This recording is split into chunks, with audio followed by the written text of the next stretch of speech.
Students, आज हम discuss करेंगे ट्रांसफ़र ऑफ शेयर्स क्या होता है, अंशों का हस्तांतरण क्या होता है।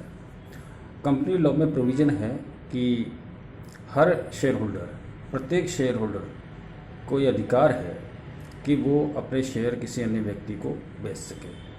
कहने का तात्पर्य ये है कि every shareholder, legal holder of the shares, can sell shares to the another person. और शेयर की अगर लीगल ऑनरशिप किसी व्यक्ति में है तो ऑटोमेटिकली उसके अंदर शेयर्स को ट्रांसफ़र करने की पावर वेस्टेड होती है।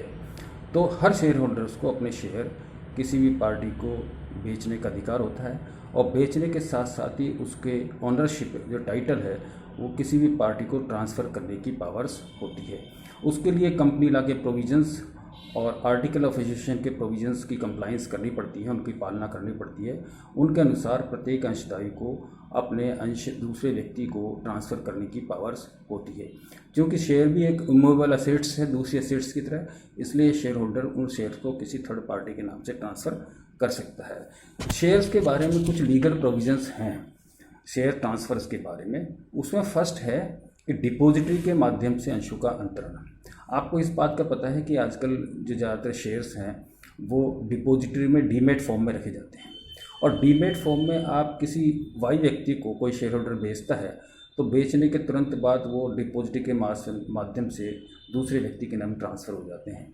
लेकिन अभी भी फिजिकल शेयर्स लोगों के पास होते हैं, और उसके लिए भी कई तरह के प्रोविजंस हैं जो कि कंपनी लॉ में बनाए गए हैं शेयर ट्रांसफ़र के लिए। उसमें फर्स्ट है डेफिनेट फॉर्म के अंदर अप्लाई करना। कोई भी व्यक्ति किसी दूसरे व्यक्ति के नाम से शेयर ट्रांसफ़र करना चाहता है तो उसको एक डेफिनेट फॉर्म होता है कंपनी अधिनियम के अंतर्गत, उस फॉर्म में एप्लीकेशन फाइल करनी पड़ती है, और उस एप्लीकेशन के साथ उसमें डेट डालनी पड़ती है कितनी डेट को वो ट्रांसफ़र करना चाह रहा है। उसके बाद में ट्रांसफ़र की फ़ीस लगती है, उस पर डेफिनेट स्टैम्प की ड्यूटी लगती है। वो स्टैम्प के चार्जेज का जो वैल्यू है वो उस ट्रांसफ़र फॉर्म पे लगाई जाती है। इसके अलावा उस फॉर्म पे जो ट्रांसफ़र करने वाला व्यक्ति है वो अपने सिग्नेचर करता है, सारी डिटेल भरता है कि उसके शेयर्स कितने हैं, किस कंपनी के हैं, क्या डिस्टिंक्टिव नंबर है, किस पर्सन को ट्रांसफ़र करना चाहता है, उसका एड्रेस क्या है, उसका पैन नंबर क्या है, उसका account number, demat account number क्या है, उसको सारी डिटेल ट्रांसफ़री के और ट्रांसफ़र के दोनों की डिटेल्स उसके फॉर्म पे भरनी पड़ती है। इसके अलावा जिसके पक्ष में ट्रांसफ़र किया है उसकी भी डिटेल पूरी भरी जाती है, जिसने ट्रांसफ़र किया है उसकी भी डिटेल पूरी भरी जाती है। फॉर्म भरने के पश्चात कंपनी जिसका फिजिकल शेयर्स हैं वो कंपनी को उस एप्लीकेशन फॉर्म के साथ शेयर्स को फिजिकल डिलीवर करता है।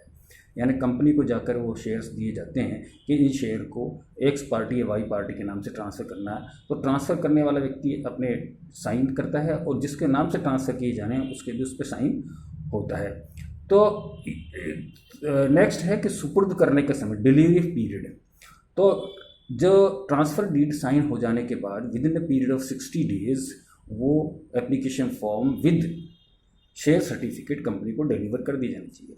अगर 60 डेज़ के बाद में वो डिलीवर किए जाते हैं तो ऐसी स्थिति में वो फॉर्म इनवैलिड हो जाता है। कंपनी लॉ में प्रोविज़न है कि जो ट्रांसफ़र डीड है उस पर साइन होने के बाद में उसको 60 डेज़ में कंपनी को ट्रांसफ़र के लिए सुपुर्द कर दिए जाने चाहिए।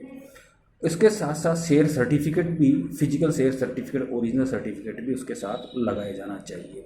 फॉर एग्जांपल किसी व्यक्ति का शेयर सर्टिफिकेट खो जाता है, इसका मतलब ये नहीं है कि वो शेयर होल्डर के शेयर उसके नहीं रहे। शेयर होल्डर के अगर शेयर खो गए और तो ऐसी स्थिति में शेयर होल्डर एक इंडेमनिटी बॉन्ड साइन करके और दूसरे व्यक्ति के नाम शेयर ट्रांसफ़र कर सकता है। उसके लिए उसको आवश्यक आइडेंटिटी प्रूफ KYC लगाने पड़ेंगे कि ये मेरे शेयर्स थे, इस नाम से थे, मेरा पैन नंबर ये है, मेरे इतने शेयर हैं, इस कंपनी के हैं, और जब खरीदे थे मैंने सारी डिटेल भरनी पड़ती है, और कंपनी को इंडेमनिटी बॉन्ड दे के किसी थर्ड पार्टी के नाम से शेयर ट्रांसफ़र कर सकते हैं। ये अंश प्रमाण पत्र जो सुपुर्द करने की जो समय सीमा है वह ट्रांसफ़र होने के 1 माह के अंदर कंपनी उस शेयर सर्टिफिकेट को, रिवाइज शेयर सर्टिफिकेट को जिस व्यक्ति के नाम ट्रांसफ़र किया गया है उसको सुपुर्द करेगी। फॉर एग्जांपल एक व्यक्ति के नाम शेयर ट्रांसफ़र करने के लिए किसी ने एप्लीकेशन लगाई, तो एप्लीकेशन प्रोसेस होने के बाद with in a period of 1 month company has to issue the fresh share certificate in the name of transferee.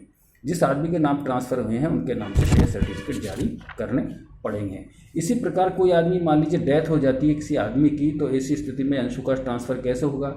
Death हो जाने के बाद के अंदर जो जिस व्यक्ति की डेथ हुई है उसके लीगल रिप्रेजेंटेटिव या एयर्स, उत्तराधिकारी प्रॉपर डॉक्यूमेंट पेश करेंगे कंपनी के सामने और कंपनी को रिक्वेस्ट फाइल करेंगे, और रिक्वेस्ट फाइल करने के बाद में वो शेयर्स उनके लीगल एयर्स या एडमिनिस्ट्रेटर्स के नाम से ट्रांसफ़र कंपनी कर देती है।